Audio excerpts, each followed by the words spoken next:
di sini. Jadi dari segi cost cover dan dibuat untung. Mungkin ada sedikit dia kata ada yang pernah berniaga dulu tahun lepas kan.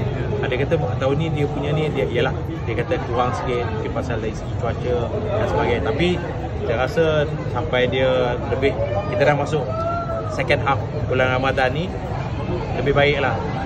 Lebih baiklah dia punya sambutan tu. Tapi yang berniaga daripada Cayman Island pun ada kan, yang turun form berniaga di sini dan dia kata sambutan baik. Compare dengan tahun lepas macam mana? Saya rasa jumlah penjaga tahun ni lebih. Tahun ni lebih Lebih. Tahun ni lebih. Sudah 50, tahun ni 60. 60 adalah maksimum. Ya. Maksimum yang dihadkan oleh ABN. Sebab kawasan kita terhad.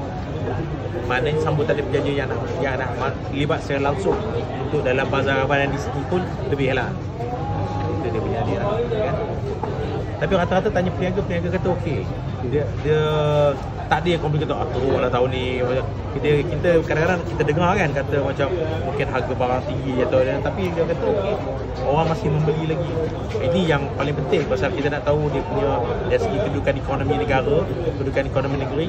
Masa bulan puasa lah kita tengok kan orang yang membeli. Tapi kalau rata-rata kita tengok bazar Ramadan di sini, bazar Ramadan dekat stadium, bazar Ramadan di kawasan Meru dekat Bulatan tu, kita tengok orang datang berpusu-pusu. Dan ini penanda yang baik untuk ekonomi negara bawah kerajaan Madani dan juga di bawah kerajaan negeri di bawah pihak sejahtera Yang Berhormat Menteri Besar tunjuk sambutan daripada rakyat tu.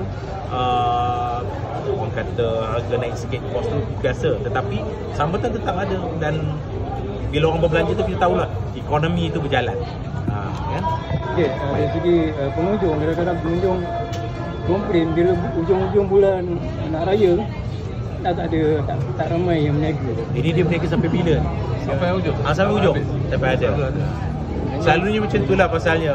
Sebab besok nak raya tu mungkin Tapi selalunya dekat nak hujung tu pasal orang anak-anak cucu balik daripada luar kan. Jadi dia kadang-kadang macam ini kita tengok dah ramai meriah. Bila dekat hujung-hujung tu lagi ramai lah. Memang macam tu lah dia punya ni kan. Itu untuk orang berniaga good for business. Okay. Boleh tengoklah sebab